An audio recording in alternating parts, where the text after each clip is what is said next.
Another day in paradise, and this time it's winter wonderland.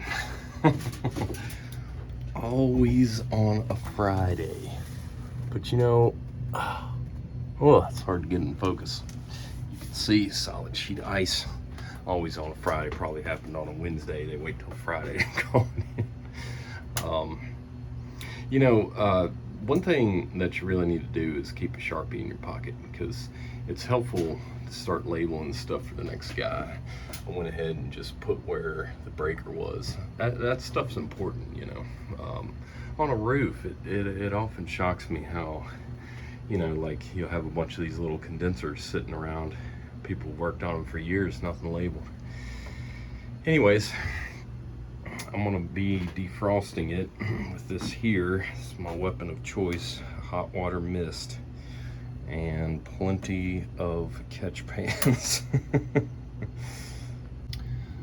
gonna do is bore a hole in here first to get the drain opened up. I noticed it seems to be clogged with ice, so do that first, and then we'll start going up and melting the whole thing.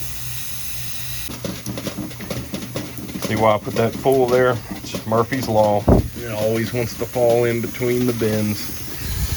All right, so I'm trying to get the, whew, that's hard to get in focus, but I'm trying to get the bottom cleared so the water that I'm spraying at the top doesn't run over the pan. But I got the drain clear now, so it's, you know, it's just a slow process of thawing it out. You can see how that mist works out pretty good.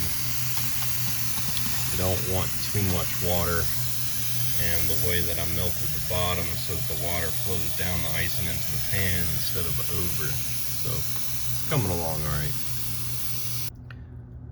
I've got the thermostat unmounted now so I can thaw all this out, because I highly doubt the refrigerant type is mounted up there. I'm assuming 404A, but I'm gonna thaw all this out and check the power head and see what type of refrigerant we're dealing with.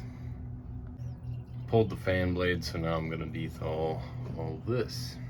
I found out from the person that did the startup that it's 404A, and just forgot to label it, and it happens. I've done it. I'm heating up the receiver. All right, as you can see, there's plenty of liquid. It's really hard to film the screen, but my receiver is full to the top, as you can tell. Only the top being hot after I hit it with this blowtorch.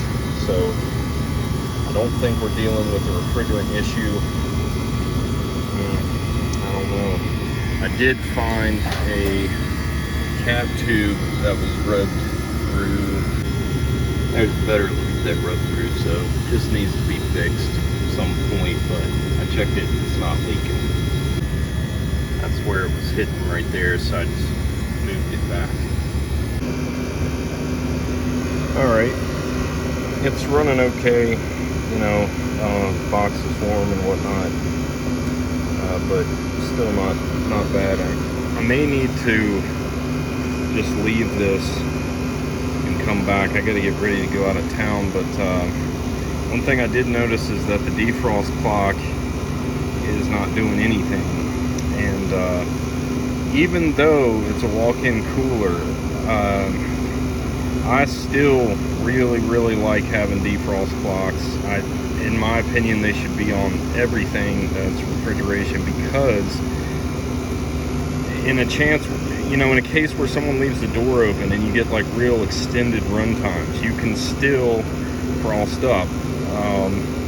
Now, it doesn't look like that there's any way to control the solenoid from here. I'm gonna let it run a bit more, keep an eye on it, but nothing's jumping out at me as being a culprit other than it probably having way too long a run time. And that's not surprising. Somebody leaves the door open, a little bit of ice built up, and then it cascades from there. Box temp is dropping pretty nicely. Fortunately, I can program defrost into this stat, so I'm just going to do that, and that's probably going to help take care of it. Not that we're going to have heaters and stuff, but we'll get a pump down, and this thing can run for a while. Just the air in the box and defrost the coil. All right, got it set up here.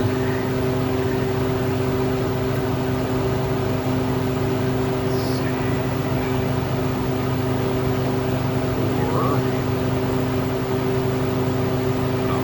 Passing 30 minutes every 6 hours.